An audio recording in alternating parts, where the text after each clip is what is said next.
how few of our leaders, top leaders in the early days of ACORN or even past that, you'd find this disconnect, which has always intrigued me in organizing, that as much as I believe the self-interest and economic benefits were critical, they didn't ever explain leadership in the organization. It was almost always somebody was out here killing and dying for people to get welfare benefits who actually was only modestly on welfare and didn't benefit, might have been on disability and not on welfare benefits, but was essentially an advocate, yet was an elected leader. Or it was often discongruities, people who wanted to make a contribution because of earlier problems, or crises and challenges in their lives, or people who had substance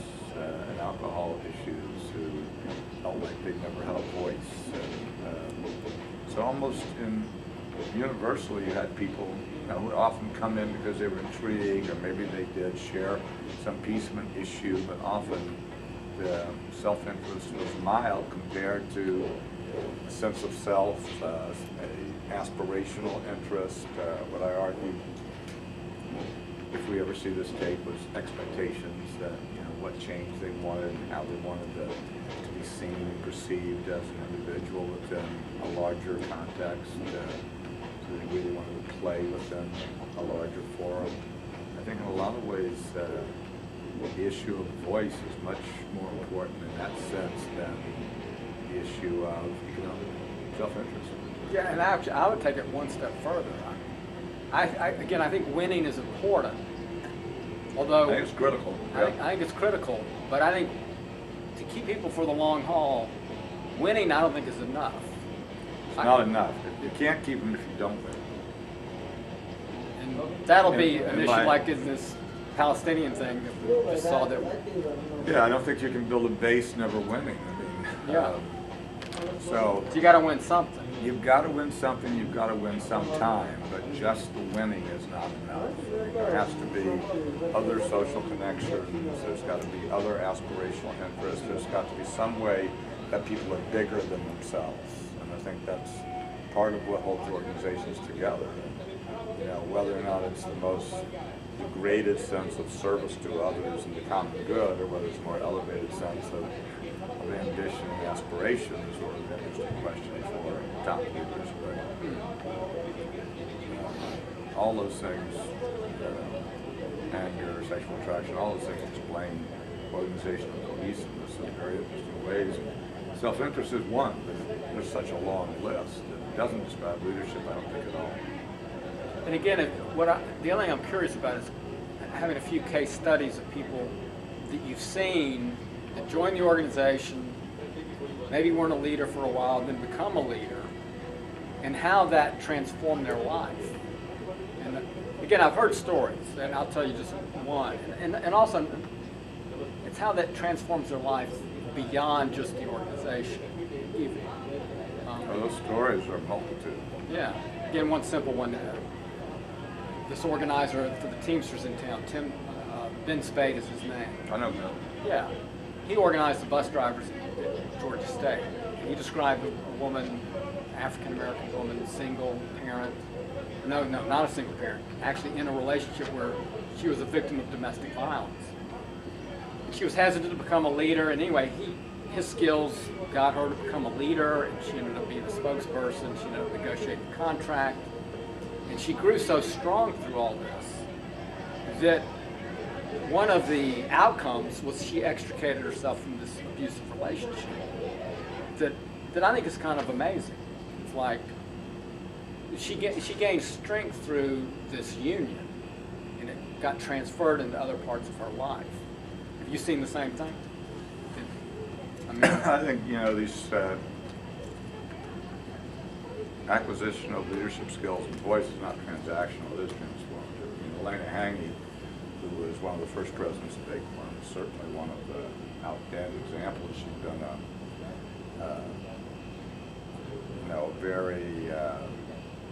a homemaker, very quiet, never out of the house or whatever, and this was in the construction of the Wilbur Mills Expressway, and her house was on the route which would have required that it be demolished. Family had lived there for years. Her husband's family lived there for years. She was older than she was. And she went from a housewife, never spoke, very nervous, very diffident in every situation, to articulate. I mean, she blossomed. She's a dynamo. Yeah, she was a dynamo, and went to law school, and you know, her whole life was different. I mean, you know, better or worse, that's not the issue. Her whole life was different. She always described it.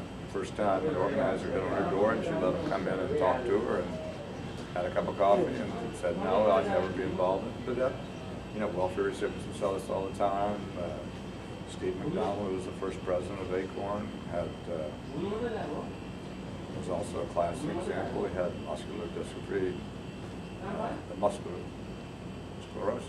sclerosis that he'd gotten in the Army. And so he steadily deteriorated. I remember he was in a wheelchair. Absolutely. By the time you know him, yeah, but he started out, you know, when I first met him as head of the Vietnam Veterans Organizing Committee with ACORN in 1971 or 2, he was still walking around. He steadily went, but there was never, his whole leadership contribution was always looking for a voice that he had missed.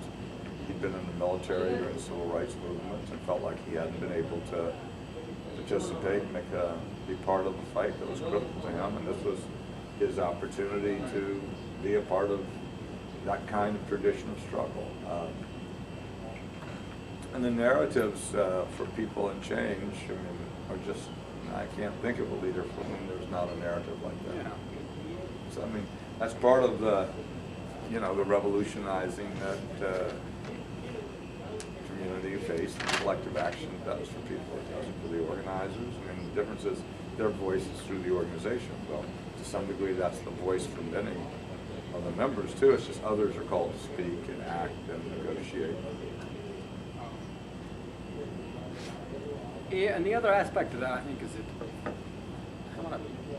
again, in one way I put it before, was it's good for people's mental health. It's like, and again, I'm thinking of a member I interviewed in California during that, when I was studying the workfare campaign out there. I interviewed a woman, again, that was a straight-up member, came from a welfare background, single parent, you know, down on her luck a lot. Described her, she was fairly open with me and described bouts of depression and so forth.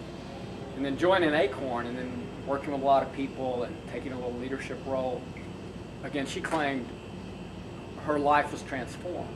That her, I mean, well, it changes people's definition of worth, doesn't it?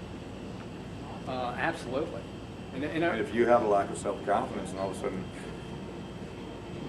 20 people, 30 people in the room are turning to you to ask what you think about something, ask you to stand up and start the meeting, I mean, yeah, I mean, that changed pretty quick.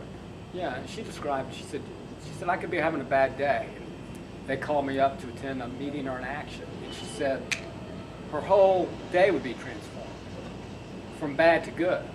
And from, you know, maybe feeling bad to being optimistic.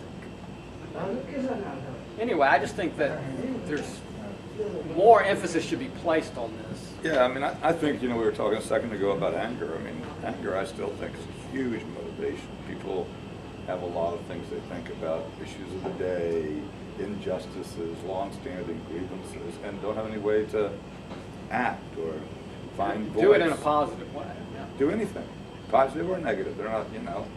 So sometimes they get so angry and so desperate they do something, pick up a rock and throw it to the store, or, you know, do something that's negative. But to have an opportunity to express that anger is very compelling about organization and action, and very motivating for why people are part of the organization. And do you think it's completely similar or somewhat different for union organizing as opposed to community organizing? Actually, I'll tell you what, I'll preface this. I mentioned this at a meeting where Stuart Acuff was the speaker. And I told him about this theory I have about transformation and organizing in terms of membership. And he argued, in this setting, it was a union setting, he argued that you'd find a more powerful experience among unions than community. I'm not sure I agree with him, but what would your response to that be? You know, our experience is we organize the constituency of low to moderate income people.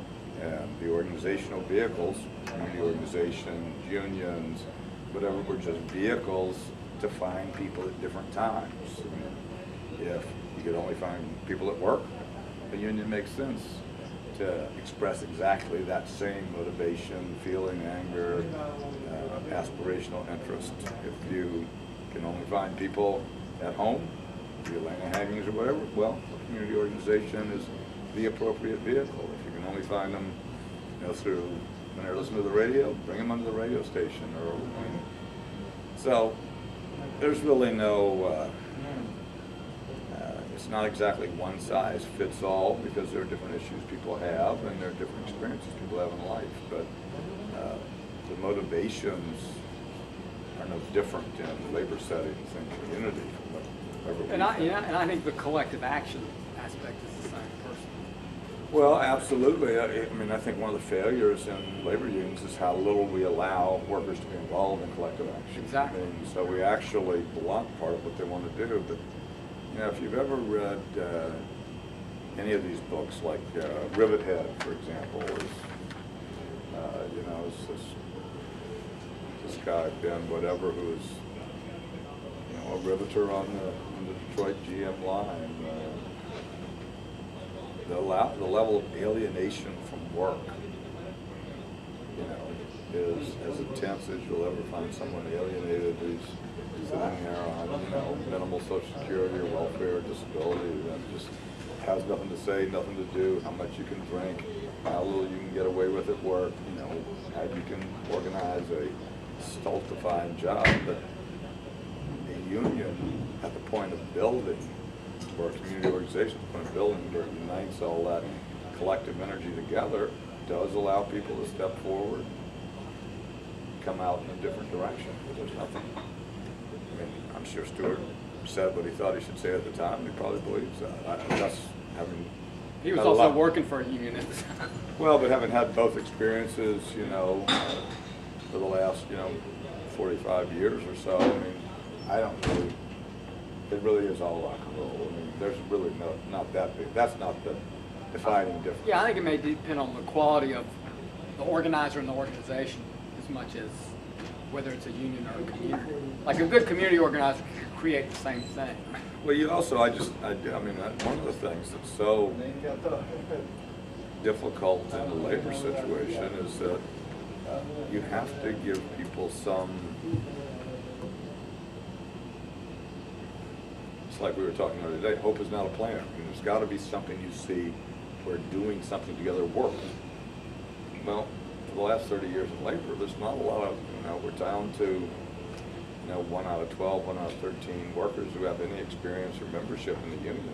Right. So a lot of people have no idea what you're talking about in terms of whether or not coming together as a workplace may have a positive result.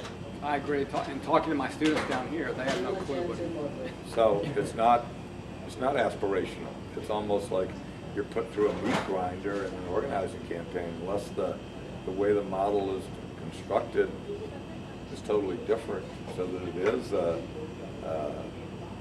positive, you know, elevating kind of experience for the workers involved.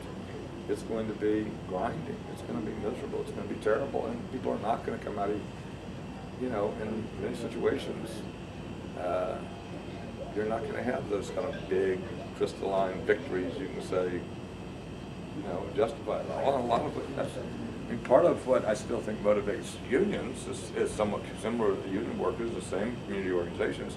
People feel like, you know, even in these terrible stories of, you know, wretched defeats and strikes and lockouts and whatever, whether or not people felt like they made a point, whether or not they felt like we stood together, whether or not there was, you know, those things that had to do with people feeling, not necessarily self-interest. Yeah, like Ryan Kelleher, that story of, they lost that campaign, Yeah. but she got turned on to organizing forever, it sounded. Well, forever in the 20s, you know, is not forever, but, you know, yeah, right. I mean, At least for the time being. I can remember an organizer we had on the Hot Rock campaign and organizing hospitality workers in New Orleans. And Dave Kiefer was working with me on that campaign, and we were doing a debriefing with the organizers. We just done this march with 8,000 people through New Orleans community, and people trying to make a point of why they needed to be neutrality and living wages and all these things for hotel and restaurant workers. And Dave asked this young woman who was one of our lead organizers on the team how that ranked as one of the experiences she had in union organizing.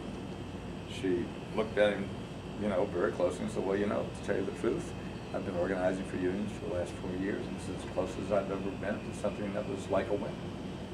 So it made all the difference in the world, and she'd been an uplifting experience. It was, it met the expectations of what she'd hoped for, and trying to put people together, because we, you know, put those issues front and center with boots on the ground, and it was, in fact, just a wildly invigorating experience. And that, she's still an organizer now, you know, another 10, 15 years later, because I've kept up with her career. But if you don't ever see something bigger, it's not just I got paid, whatever. Hey,